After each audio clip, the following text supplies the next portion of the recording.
प्रधानमंत्री अगर इस तरीके का इंसान बने इस देश में, जो हम बहुत ही डाइवर्स कंट्री में रहते हैं, हर तरीके के लोग हैं, हर धर्म के, हर स्टाटा के, हर इकोनॉमिक ग्रुप के, तो कोई ऐसा बनना चाहिए कि जो सबको साथ लेके चल सके और बहुत दूरदर्शी उसकी सोच होनी चाहिए कि मैं जो डिसीजंस ले रहा हूँ इसका क्या है, स्पेशली इकोनॉमिक पॉलिसीज। मुझे लगता है नेहरू जी बहुत ही डिफरेंट तरीके के नेता थे और वो ज़माना भी कुछ और था।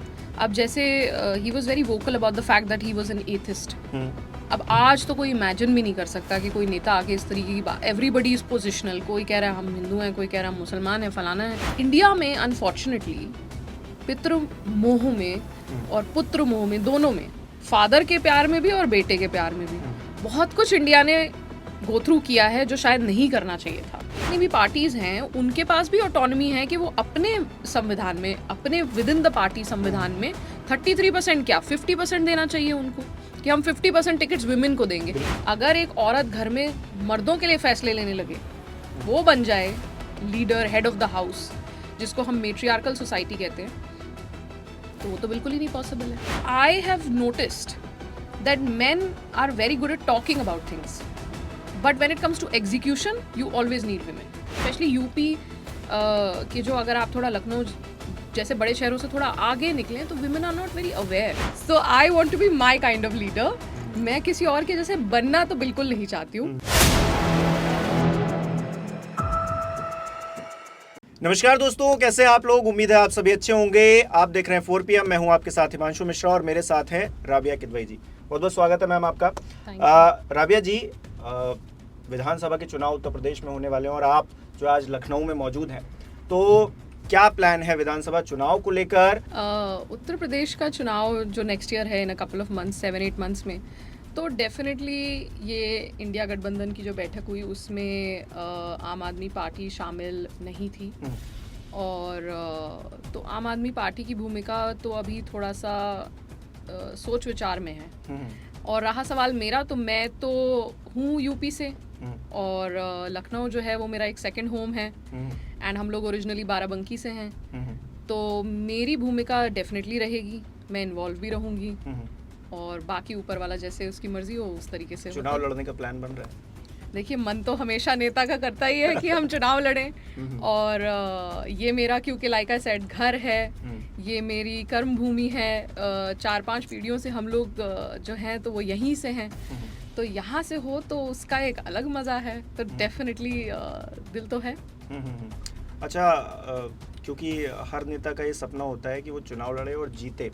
तो राबिया किदवई जी पिछली बार नूंह से चुनाव लड़ी थी लेकिन सफलता नहीं मिली। वो मुझे लगता है बहुत ही अच्छा मेरे लिए एक अनुभव रहा, बिकॉज जैसे मैं वहाँ से पहली महिला कैंडिडेट थी। आज़ादी से लेके अभी तक कोई महिला वहाँ से कभी कंटेस्ट ही नहीं करी किसी भी पार्टी की, इवन निर्दलीय भी नहीं करी। तो मुझे वहाँ पे जाके विमेन चैलेंजेस बहुत आए। महिला वर्कर्स नहीं थे, महिलाओं के लिए शौचालय नहीं थे, उस तरीके की व्यवस्थाएं नहीं थी। सिमिलरली मैं यूपी में भी देख रही हूँ कि जैसे आप देखें, क्राइम बहुत है औरतों के अगेंस्ट, बहुत सारी पार्शियलिटीज़ हैं, बहुत सारी ऐसी डिस्क्रिमिनेशन है। तो मुझे लगता है कि सबसे बड़ा मुद्दा जो मेरे लिए है वो है crime and violence against women, abuse. उसके अलावा जो उनके हक़ हैं जो उन्हें मालूम भी नहीं हैं। एक पेट्रियार्कल समाज में हम रहते हैं जहां औरतों को एक सर्टन तरीके से देखा जाता है।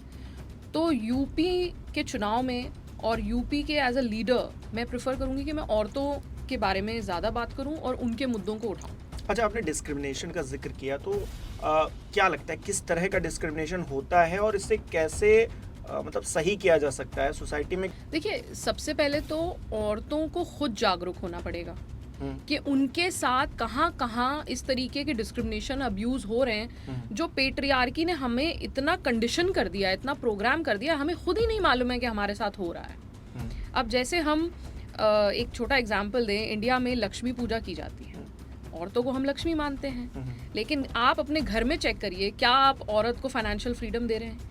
क्या आप उसकी मर्जी से फाइनेंसेस चला रहे हैं? इवन औरत पैसा कमा रही है तो जनरली रहता है कि नहीं, आपको नहीं पता है कि क्या करना है इस पैसे का, हमें पता है।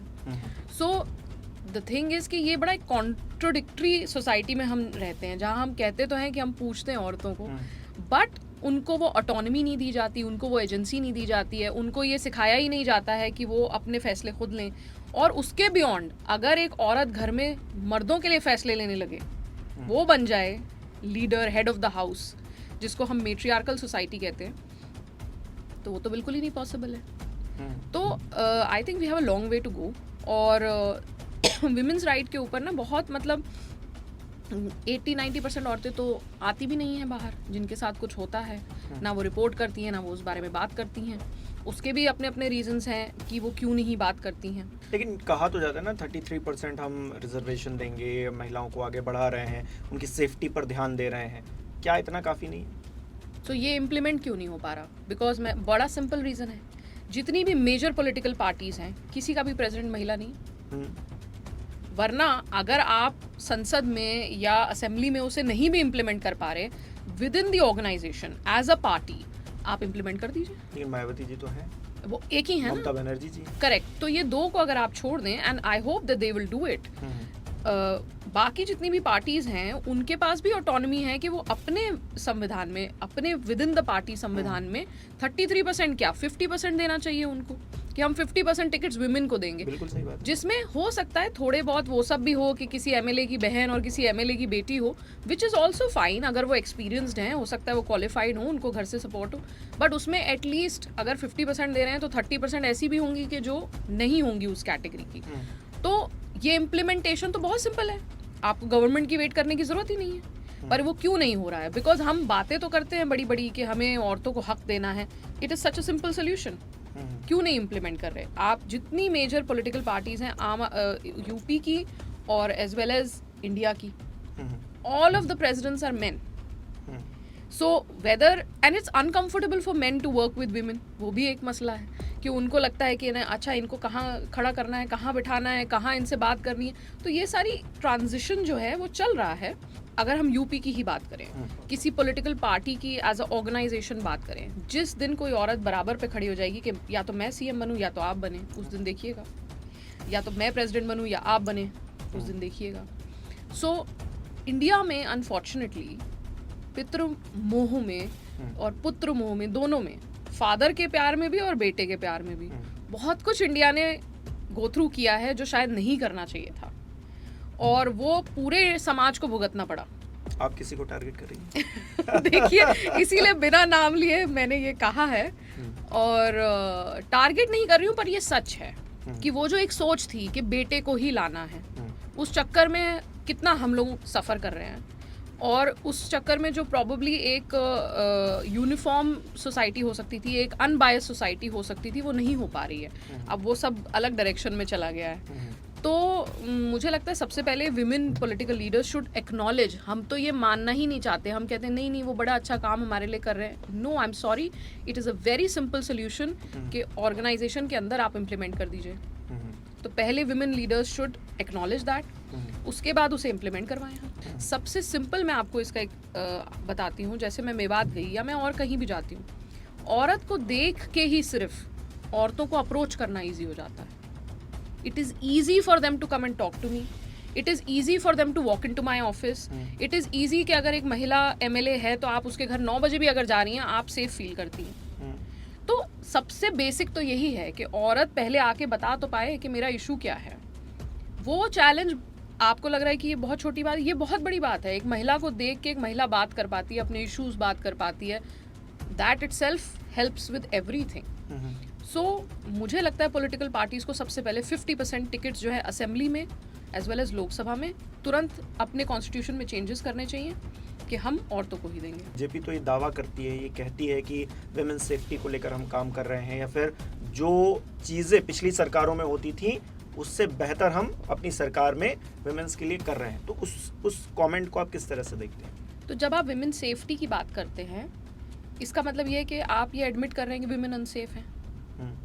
तो आप इसका मतलब ये है कि सिर्फ उसी एक लिमिटेड वे में व्यू कर रहे हैं कि औरतें कमज़ोर हैं, औरतों के साथ कुछ बुरा होता है, उस बुरे के अंदर हम उन्हें प्रोटेक्शन दें, पुलिस प्रोटेक्शन दें, कानून बेटर कर दें। तो अभी भी हम मतलब एक ही जगह पे फोकस्ड हैं कि औरतों के अगेंस्ट क्राइम होता है, उस क्राइम को हम एक अच्छे तरीके से इंसाफ दिला दें। नहीं, अब मर्दों के प्रति भी क्राइम हो रहा है। मतलब ऐसे ऐसे देखिए- केसेस आ रहे हैं जिसको जानकर हैरानी हो रही है। मतलब सोसाइटी में बहुत सारे लोग हैं वो कह रहे हैं हम तो शादी नहीं करेंगे, हम तो ऐसा है वैसा है, मतलब ये भी चल रहा है सोसाइटी में, पैरेलल चल रहा है। I'll tell you what is happening, which is my view, हम्म, कि मर्दों से 2 साल नहीं बर्दाश्त हुआ कि औरतों पे फोकस आए, तुरंत अपनी ये मेल लोनलीनेस एपिडेमिक लेके शुरू हो गए हैं। अब कुछ और, अभी तुषार शर्मा का केस पूरा मैटर नहीं रिजॉल्व हुआ है तो इस पे शुरू हो गए। So again this is very staunch misogyny and patriarchy कि औरतों के हक की बात शुरू होने से पहले ख़त्म कर दो, वापस फोकस जो है मर्दों पे ले आओ। So what is this? औरतों पे हज़ारों साल से चल रहा है, अभी हमें थोड़ा सा रिकवर तो करने दीजिए। पहले ही आके खड़े हो जाते हैं कि जैसे ही औरतों के ऊपर फोकस होगा लाइए हम पे अच्छा, वापस ले एक बात कही जाती है औरतें ही औरतों की दुश्मन है, इस पे जरा कुछ। देखिए अगेन औरतों को थोड़ा जागरूक होना पड़ेगा कि ये जो है सारा कुछ ये भी मर्दों का ही क्रिएटेड है, कि औरतें ऐसी होती हैं, एक दूसरे से जेलसी करती हैं। अगर मान लीजिए ऐसी बात है भी तो women should take a stand कि हम ही एक दूसरे के सबसे बड़े सपोर्टर्स हैं। I can personally tell you कि वो कहते हैं ना, behind every successful man there is a woman, behind every successful woman also there are a bunch of women only. मैं आज जो कुछ भी हूँ, चाहे वो मेरी माँ हो, चाहे वो मेरी दोस्त हों, चाहे वो मेरे घर की कोई हों, बाहर की हों, पॉलिटिक्स में पार्टी में हों, औरतों ने ही सपोर्ट किया है। सबसे ज़्यादा कंट्रीब्यूशन मेरी लाइफ में किसी महिला का ही रहा है जो मेरे पीछे खड़ी रही, चाहे वो इमोशनली हो, फिजिकली हो, जैसे भी हो, फाइनेंशियली हो, मेरी बिजनेस पार्टनर्स हो, जो भी हो, always women. So I have noticed that men are very good at talking about things, but when it comes to execution you always need women, always. So अगर औरतों को ये बात समझ में आ जाए, आप चाहे घर में देख लीजिए, चाहे वो हाउसवाइफ हो से लेके आप कोई भी जो एक्चुअल काम कर रहे होंगे ना, जो एक्चुअल डिलीवर कर रहे होंगे, एक्चुअल एग्जीक्यूशन कर रहे होंगे, वो औरतें ही हैं। तो औरतों को इतनी बात समझ में आ जाए, there is no need for any competition, jealousy, whatever. ये सब मर्दों का फैलाया प्रोपेगेंडा है कि ये एकजुट ना हो जाएं। कौन सी सरकार ऐसी रही है जिसने सबसे ज़्यादा काम किया है इस मुद्दे पर कि वुमेन्स आगे आए, उनका रिप्रेजेंटेशन हो, कानून व्यवस्था उनके लिए अच्छी होनी चाहिए, है ना, मतलब तमाम चीज़ें हैं। तो आपको लगता है कौन सी गवर्नमेंट रही है जिसने ज़्यादा काम किया, या सभी एक ही जैसी है? सो आई टेल यू, सोसाइटी का जो पैटर्न रहा है, चाहे वो कोई भी गवर्नमेंट हो, कुछ होता है, जैसे तुषार शर्मा वाला अब केस हो गया है, उससे पहले बहुत साल पहले एक निर्भया केस हुआ था, और बीच में मल्टीपल केसेस हैं उससे पहले, उसके बावजूद, उसके बाद भी। तो जब वो केस होता है उसके बाद सडनली हमें याद आता है कि हमें ये सोल्यूशन करना है, हमें ये करना है। कुछ इंसिडेंट होने के बाद, वायलेंस हो, कुछ और हो, वट एवर इट इज़, हम लोग तब जागते हैं कि हमें क्या करना है। तो मुझे लगता है कि जितनी भी गवर्नमेंट्स अभी तक रही हैं, it has always been this approach where something happened and then they are trying to fix it. अगर आप, और यही पारदर्शिता जो है, दूरदर्शिता उनमें नहीं है कि ये हम कुछ इस तरीके के सिस्टम्स बनाएं कि जिससे ये मैटर्स होने ही नहीं चाहिए। उसमें समाज को भी अपनी सोच बदलनी पड़ेगी, सिस्टम्स में भी कुछ चेंजेस ऐसे लाने पड़ेंगे कि लोग हिम्मत ही ना करें। तो अब वो देखिए, सारे जवाब तो मेरे पास नहीं है, लेकिन डेफिनेटली आई अंडरस्टैंड कि हमेशा इंसिडेंट होने के बाद जब आप कोई चीज़ पे ले रहे हैं तो वो बहुत रिएक्टिव और बहुत ही शॉर्ट टर्म सोल्यूशन हो सकता है, विच ऑल्सो विल फर्दर से कि क्राइम होगा तो फिर ये होगा, तो वो क्राइम भी कंटिन्यू रहेगा। आप कोई ऐसी चीज़ नहीं सोल्यूशन ऑफर कर पा रहे कि जिससे वो होना ही नहीं चाहिए। अच्छा, एक तो आपने गवर्नमेंट का नाम नहीं बताया, लेकिन कौन सी गवर्नमेंट आप थोड़ा बच रही हैं, क्यों, ऐसा क्यों? बिकॉज लाइक आई सेड कि मैं अभी ये प्रेफर करूँगी कि as a political leader, it's not कि मैं आम आदमी पार्टी से हूँ या किसी और पार्टी से हूँ। मैं अगर पॉलिटिक्स में कंट्रीब्यूट करना चाहती हूँ तो मैं निर्दलीय भी कर सकती हूँ, मैं कैसे भी कर सकती हूँ। मेरा बहुत सारे लोगों ने किया भी है। करेक्ट। सो मेरा इस वक्त जो एक जज्बाती तौर पे भी और एक जो अभी माहौल है, ये तुषार शर्मा जी के केस की वजह से भी, and otherwise as a woman whatever I have gone through in my life, कि औरतों के अगेंस्ट जो भी चीज़ें हैं, it is my life's work, और मैं उस पर फोकस करना चाहती हूँ। एंड मैं चाहती हूँ कि औरतें जागरूक हों और फिर इसके ऊपर कोई रियलिस्टिक सोल्यूशंस भी निकाले जाएं। So that is why I am not really, it's not about one particular political party. और रहा सवाल यूपी का स्पेसिफिकली, अगर आप देखें तो मुझे लगता है योगी जी बिल्कुल भी इस टॉपिक के ऊपर कोई ऐसा फोकस नहीं कर रहे हैं जो शायद उन्हें करना चाहिए विमेन के ऊपर।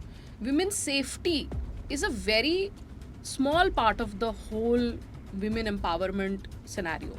Women safety is just about crime, पर उसके अलावा औरतों के नाम में प्रॉपर्टीज़ होना, और बहुत सारे ऐसे rules and regulations and laws हैं जिनको चेंज किया जाए। या इवन जैसे आप न्याय प्रणाली को अगर देखें, इतना हेक्टिक और इतना हरासमेंट है, औरतें क्यों नहीं सामने आती, क्यों नहीं केसेस दर्ज कराती? क्योंकि जब आप दर्ज कराओ तो जितना आपके साथ बुरा हुआ है उसका 2 टाइम्स 3 टाइम्स ज़्यादा हरासमेंट आपका पुलिस में जाने से, कोर्ट में जाने से हो जाता है। तो औरतें नहीं जा सकती जिनके पास फाइनेंशियल मींस ना हो, एजुकेशन ना हो, तो पुलिस आपको हरास करेगी, कोर्ट आपको हरास करेगा, आप चक्कर काट काट के परेशान हो जाएंगे, आपको समझ नहीं आएगा। न्याय and justice delayed is justice denied. आपके साथ क्राइम आज हुआ है, आपको उसमें सज़ा मिलेगी 10 साल बाद, तो वैसे ही आप 10 साल परेशान हैं। सो मतलब ये है कि आज AI का ज़माना है, तो कुछ ऐसे सोल्यूशंस भी हम सोच सकते हैं कि जिससे स्पीडी जस्टिस हो, और कुछ ऐसे सिस्टम्स हों जिससे ये सब चीज़ों कि it should be a deterrent. Law और the system should be a deterrent, not कि होने के बाद उसको फिक्स कर रहे हैं। क्या उस कुर्सी पर बैठकर भी यही बातें होंगी राबिया जी? बिल्कुल 100%। और सबसे पहला चेंज क्या होगा? जागरूक करना औरतों को। उसके लिए अब क्या सोल्यूशन किया जाए, उसके लिए कुछ उनको ट्रेनिंग्स दी जाएं, कुछ उनको अवेयरनेस दी जाए, इन्फॉर्मेशन एजुकेशन दी जाए। अगर मैं सिर्फ एक क्षेत्र की बात करूं एज अ विधायक, तो आपका बहुत लिमिटेड क्षेत्र होता है, 3-4 लाख लोग उसमें होते हैं, मान लीजिए 50% अगर औरतें भी हैं, तो it's very easy to do it. It's very easy to कि या तो आप स्कूल के करिकुलम में कुछ ऐड कर दें, या आप कोई को करिकुलर एक मंथली कुछ ऐसा कर दें कि जिसमें औरतें आके पहले दे लर्न कि भाई उनकी सेफ्टी जो है, financial, physical, emotional, mental health, emotional health, financial health, उस पर उनको क्या चीज़ें अभी ऑलरेडी अवेलेबल हैं, उनको वो एक्सेस करें। उनको कहाँ अपना पैसा निवेश करना चाहिए, पैसा कमाना कैसे चाहिए, या उनको घर से बाहर निकलें तो क्या, बहुत सारी चीज़ें तो ऐसी हैं जो ऑलरेडी एग्जिस्टेंस में है पर फिर भी नहीं पता है। स्पेशली यूपी के जो, अगर आप थोड़ा लखनऊ जैसे बड़े शहरों से थोड़ा आगे निकलें तो women are not very aware. तो आई थिंक मेरा फर्स्ट एक्शन रहेगा अवेयरनेस, और उसी इंटरेक्शन में आपको पता चलेगा कि वो किस चीज़ से स्ट्रगल कर रही हैं। तो वो जिस चीज़ से स्ट्रगल कर रही हैं उसके अंदर कुछ इम्प्लीमेंटेशन की जाए, कुछ या तो नई स्कीम निकाली जाए या उसके अंदर कोई लॉ चेंज किया जाए। That would be my prime target. अच्छा, एक तो प्रधानमंत्री नरेंद्र मोदी जो है सबसे ज़्यादा वक्त तक प्रधानमंत्री रहने का उनको खिताब मिल गया है, उनको मेडल मिल गया। नेहरू जी पीछे हो गए, तो नेहरू जी का एक कार्यकाल था और मोदी जी का कार्यकाल था। इसको कंपेयर करके अगर देखें तो आपके लिए कौन बेहतर? देखिए, मुझे लगता है नेहरू जी बहुत ही डिफरेंट तरीके के नेता थे, और वो ज़माना भी कुछ और था। अब जैसे ही was very vocal about the fact that he was an atheist.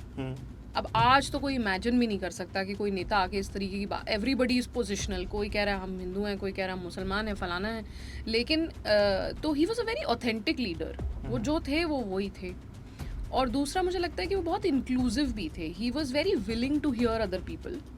तो उस नज़रिए से वो, I consider this kind of leaders better, कि जो कम से कम जिनके सामने आप बोल सकते हैं, जिनसे आप बोल ही नहीं सकते, आप डायलॉग ही नहीं कर सकते, और अगर आपने डायलॉग किया तो पता चला और डेंजरस हो जाएगा मामला आपके लिए।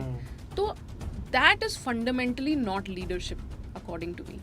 तो ये सब अलग बातें हैं कि उन्होंने क्या पॉलिसीज़ लाए, उन्होंने अपने ज़माने के हिसाब से लाए, ये अपने ज़माने के हिसाब से ला रहे हैं। उस टाइम पे भी कुछ लोगों को कुछ चीज़ें अच्छी लगी, कुछ लोगों को बुरी लगी। Fundamentally a leader is somebody who is willing to hear people. अगर आप सुन नहीं रहे, आप बात नहीं कर सकते, आप सबकी आवाज़ इंक्लूड नहीं कर सकते, तो I think it's just a factual thing कि वो आज ही इनफैक्ट आई थिंक उनका एक दिन क्रॉस हुआ है। तो ठीक है, टेक्निकली आप बन गए, जो मर्जी बन गए, बट आपने क्रॉस कर लिया नेहरू जी का टेन्योर। बट वो जो एक जुड़ाव होता है पब्लिक का, जो शायद नेहरू जी के साथ हमेशा था और आज भी है, वो बड़ा मुश्किल है फिर इस तरीके से। अगला प्रधानमंत्री कहा जाता है योगी जी को बनना चाहिए, आपको लगता है योगी जी को बनना चाहिए अगला प्रधानमंत्री? अगला प्रधानमंत्री उस इंसान को बनना चाहिए जिसके अंदर उतनी स्टेट्समैनशिप हो कि वो अगले 500 साल के बारे में सोच सके, और वो ये सोच सके कि इस देश में हम जो आज फैसले ले रहे हैं उनका इम्पैक्ट अगली कितनी जनरेशन्स पे और पूरे अर्थ पे क्या आएगा। तो मुझे इस बात से कोई प्रॉब्लम नहीं है, अगर योगी जी उस तरीके के इंसान हैं तो वेरी गुड फॉर हिम। फ़िलहाल मुझे लगता है कि काफ़ी चैलेंजेस हैं उनके, और उस तरीके का लीडर बनने में। तो प्रधानमंत्री अगर इस तरीके का इंसान बने इस देश में, जो हम बहुत ही डाइवर्स कंट्री में रहते हैं, हर तरीके के लोग हैं, हर धर्म के, हर स्टाटा के, हर इकोनॉमिक ग्रुप के, तो कोई ऐसा बनना चाहिए कि जो सबको साथ लेके चल सके, और बहुत दूरदर्शी उसकी सोच होनी चाहिए कि मैं जो डिसीजंस ले रहा हूँ इसका क्या है, specially economic policies. I think इस देश में लोगों को बहुत फोकस करना चाहिए और पढ़ना चाहिए टाइम निकाल के कि जो करंट गवर्नमेंट है किस टाइप की इकोनॉमिक पॉलिसीज़ इम्प्लीमेंट कर रही है और उनका लॉन्ग टर्म आपके ऊपर क्या इफ़ेक्ट है। क्योंकि जो आपको ऊपर वाले ने कुछ इनहेरेंट बेनिफिट्स दिए हैं इंडिया के, अगर आप उनको छोड़ के कुछ और बनने की कोशिश करेंगे इकोनॉमिकली, फाइनेंशियली, तो वो शॉर्ट टर्म में तो हमें लग रहा है कि शायद it's going to be very good, development हो रहा है, पर वो लॉन्ग टर्म में बहुत बैकफायर करेगा। सो मुझे लगता है कि फाइनेंशियल पॉलिसीज़ और इकोनॉमिक पॉलिसीज़ जो हैं उनके ऊपर कोई फोकस नहीं कर रहा है और वो बहुत डिस्ट्रैक्ट, प्रोपेगेंडा अलग डायरेक्शन में चला जाता है और उस पर कोई बात नहीं करता है, and that needs to be focus. अच्छा, आपका फेवरेट नेता कौन है, मतलब अभी तक राजनीति में? क्योंकि आप खुद एक नेता हैं, लेकिन होता है ना कि एक आइडियल है, हमको उसके जैसा बनना है या फिर वो करना है ना, उसने जो किया है उसकी, मतलब ऐसा मैं नहीं कहूँगा क्योंकि आप आम आदमी पार्टी में तो आप कहेंगे नहीं केजरीवाल जी सबसे बेहतर है, मतलब ओवरऑल आपको क्या लगता है कि कौन है सबसे आइडियल नेता आज तक की राजनीति का? देखिए, बनना मुझे मेरे जैसा है। I am my own favourite, Yes. So I want to be my kind of leader. मैं किसी और के जैसे बनना तो बिल्कुल नहीं चाहती हूँ। बहुत बहुत शुक्रिया राबिया जी हमारे साथ जुड़ने के लिए, तमाम बातचीत करने के लिए।